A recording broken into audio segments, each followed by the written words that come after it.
Assalamualaikum warahmatullahi wabarakatuh.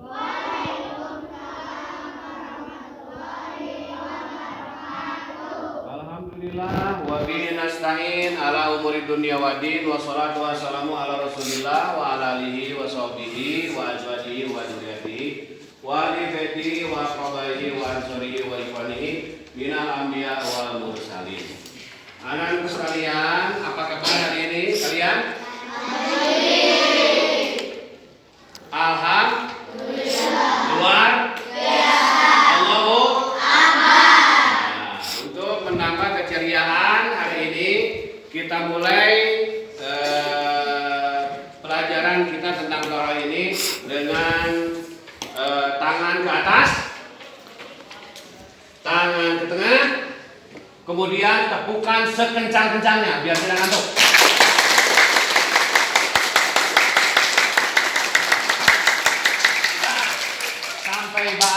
Sampai baal kalau bisa, untuk agar senantiasa kita tidak mengantuk, juga kita tetap semangat dan ceria. Takbir. Allahu Akbar. Anak-anak sekalian, hari ini kita belajar tentang Toharoh, dan seperti biasa kita berdoa dulu, dan sebelum berdoa silakan untuk Pak memimpin doa ini. Silakan.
Waalaikumsalam warahmatullahi wabarakatuh. Sebelum dimulai acara hari ini, pelajaran hari ini, Bapak akan menggantikan dulu siapa di antara kalian yang tidak masuk dan izin. Yang pertama Abdul Yajuli.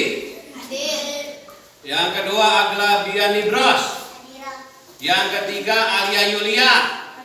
Andi Syahril. Ayu Cynthia. Dara Nur Ayuni. Diandra. Dinda. Dini Kanisha, Fajar Handika, Firman Santipa, Haikal N. Yang keras suaranya. Wah, pagi. Haikal Hoirunisa, Meisa, Mela, Muhammad Rizki, Muhammad Rafa, Muhammad Azril, Muhammad Dika, Nada Fitri, Nada Salsabila, Nazla Dera Andini, Nazwa, Kaila, Nahila. Selanjutnya terakhir Jahwa Alia Rahman. Hadir semuanya? Alhamdulillah. Kita ucapkan alhamdulillah karena hari ini insya Allah untuk mengikuti pelajaran yang akan kita ikuti bersama. Anak-anak sekalian, di hari ini kita akan membahas tentang pelajaran temanya yaitu Toharoh. Ada yang tahu arti Toharoh? Bersuci. Untuk apa Toharoh? Yaitu agar senantiasa dengan Toharoh ibadah kita diterima oleh Allah Subhanahu wa Ta'ala. Bagian daripada kajian ilmu fikih, kepahaman kita tentang beribadah kepada Allah Subhanahu wa Ta'ala dalam rangka memaksimalkan ketakwaan kepada Allah Subhanahu wa Ta'ala. Nah, anak-anak sekalian, kalian pernah mendengar gak hadas besar atau hadas kecil? Apa bedanya? Kita punya wudhu kemudian batal, berarti wudhu kita itu harus berarti hadas kita itu hadas kecil kecil harus dilaksanakan dengan berwudu. Bagaimana kalau hadas besar? Harus melakukan mandi wajib. Bagaimana mandi wajib dan mandi sunnah? Kalau mandi wajib dilakukan setelah hal-hal yang sifatnya mengakibatkan daripada kita mempunyai hadas besar. Kalau hadas kecil seperti istinja dan baulun atau buang hajat. Ketika kalian kencing, apa yang boleh dilakukan dan apa yang jangan dilakukan? Coba untuk Adriel, boleh tak kencing berdiri? Tidak boleh. Kalau perempuan harus ya, karena kalau berdiri bagaimana kalau perempuan? Ini harus diketahui kalian.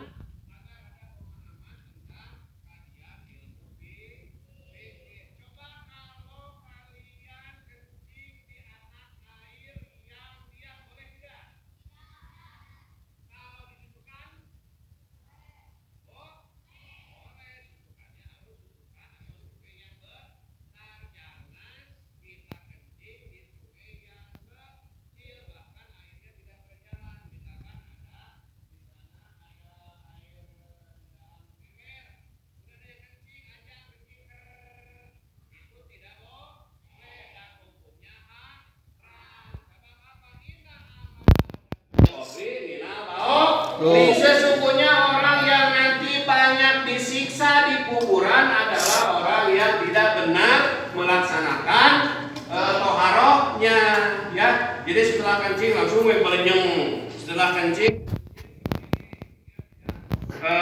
bebersih, tidak toharoh, itulah sesuatu yang salah dan jangan dilakukan. Coba kalian misalkan sedang berada di hutan, bolehkah kita toharoh menggunakan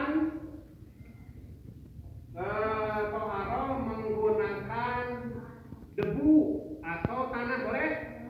Namanya tayamum. Kalau di pesawat, kalau sedang berada kita di tengah-tengah lautan, tidak ada air, bolehkah berwudu dengan air laut? Boleh. Bagaimana kalau berwudu dengan air aqua, boleh tidak? Boleh. Bahkan itu satu gelas saja 250 ml kita bisa melaksanakan wudu. Jadi tidak harus seember. Bahkan Rasulullah SAW melarang ketika kita menggunakan airnya lebih 2 ember. Jadi kalau kita mandi sampai 1 bulan habis air itu adalah keterlaluan. Disebutnya adalah orang yang berlebihan atau coba dari kajian hari ini pengaruh sekalian ya.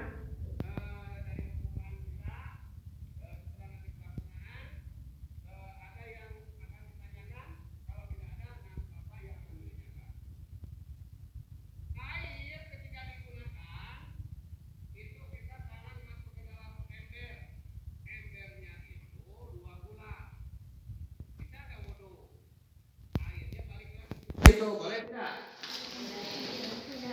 Boleh kalau lebih dari 2 kula. Kalau airnya banyak, boleh air cipratannya itu kembali ke air yang digunakan itu. Kalau misalkan airnya seember, boleh tidak? Kalau misalkan airnya balik lagi ke ember itu boleh tidak? Tidak boleh. Jadi kalau misalkan kita tidak ada gayung, maka ambil air di sini, wudu di sini, anggap saja tangan kita sebagai gayung. Nah, itu kepahaman kita tentang belajar ilmu fikih. Jadi hal-hal yang sifatnya berhubungan dengan ilmu fikih kalian harus mengerti, terutama dalam toharoh. Ada mandi besar, mandi kecil, ada juga berwudu. Itulah yang dilaksanakan. Dan nanti dari bahasan ini kita mengetahui tentang istinja. Apa itu istinja? Adalah ketika kita melaksanakan buang air kecil, maka apa yang harus dilakukan? Bagaimana ketentuan agamanya? Jangan sampai, terutama laki-laki, ketika kencingnya di mana saja dan tidak dicuci. Ada caranya, beberapa cara. Di antaranya harus duduk, kaki harus seperti ini. Setelah itu maka didehemin, naik dehem tahu? Nah, gitu kan. Ulah cerah, ulah lupa, itu tidak boleh dan dilarang oleh agama. Inna amata ada bil qadri minal bawali. Itu Rasulullah menyatakan seperti itu. Baik anak-anak sekalian, di kesempatan kita kali ini ada yang sudah sudah bisa berwudu, bagaimana wudu yang benar? Wudu yang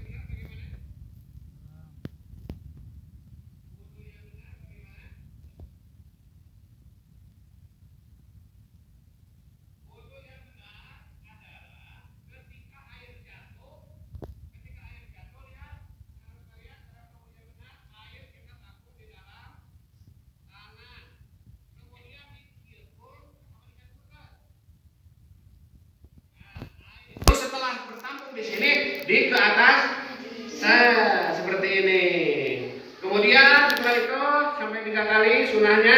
Kemudian tangan kita dan masukkan ke dalam air, yaitu jari-jarinya dulu, jangan gini dulu atau kira atau itu pertama ya, jangan atau dikira tidak, harus air itu jatuh ke tangan di ujung yang sebelah kanan. Setelah itu sampai ke sini putarkan cairan, dicoba dan putarkan. Putarkan. Kemudian setelah air itu jatuh ke sana dan kembali ke pinggir yang kiri. Kemudian rambut anak-anak sekalian ya. Ketika mengusap rambut, kalau laki-laki disunahkan di laki-laki ini balikan deui. Kalau perempuan kita aja di sini bagian rambutnya mabati syari, itu tempat tumbuhnya rambut ya. Kemudian ketika membasuh kaki, tangan sudah, kepala sudah, kaki ya. Kaki jangan diginiin. Ini butuh lagi, tapi harus ini karena dalam Al-Quran ini dari sini, ini ke sini ulah tiga kali itu, gitu ya. Itulah salah satu sedikit hal yang harus kalian ketahui ketika berwudu ini, biar kita ketika mempunyai hadas kecil dengan berwudu, maka kita mempunyai wudu dan sah ketika akan melakukan. Coba kalian tahu nggak kalau tidak wudu sah nggak sholatnya? Kalau kita punya anak besar dikarenakan haid dan sebagainya, nifas atau melahirkan, kemudian tidak mandi, maka hal-hal lainnya seperti yang dilakukan Allah tidak sah dikarenakan tidak mandi wajib. Kalau mandi sunnah berapa kali sehari? Di sini siapa yang cara mandi? Jarang mandi, siapa yang jarang mandi? Mandi itu minimal 1 kali sehari. Kalau maksimal, ya kita kan berwudu, berarti kita mandinya itu 5 kali sehari ya. Tapi minimal 1 kali sehari. Kalau tidak pagi-pagi berarti sore hari.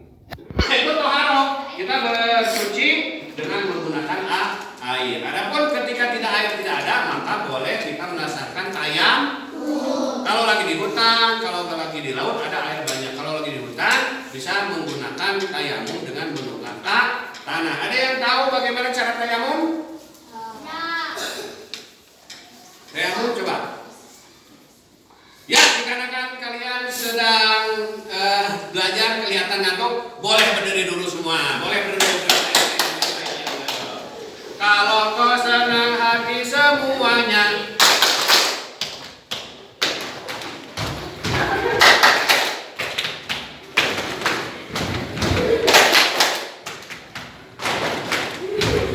ya tepuk tangan buat sekalian semua.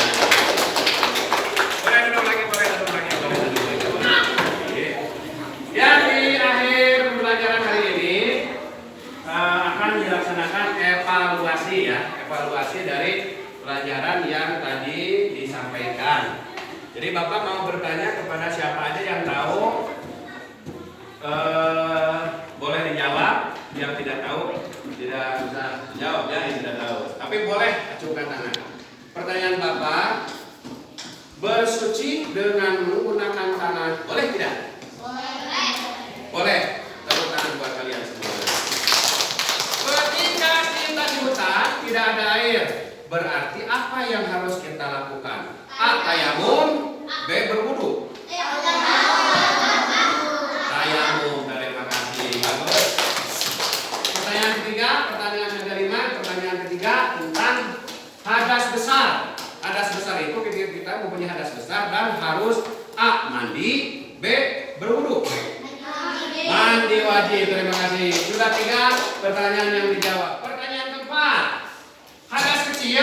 itu ketika kita buang air besar atau air kecil. Bagaimana cara untuk agar senantiasa kita sah di dalam sholat? Berwudu. Terima kasih. Pertanyaan sudah dijawab oleh kalian secara spontanitas dan ini luar biasa. Pertanyaan terakhir. Ini kalau bisa Andra and the backbone nih yang menjawab nih. Andra, coba Andra. Berwudu, ketika berwudu, kemudian ada munding lewat. Wudu dulu atau naik munding dulu? Wudu dulu. Terima kasih untuk Andra, betul pertanyaannya. Nah, terima kasih semuanya sudah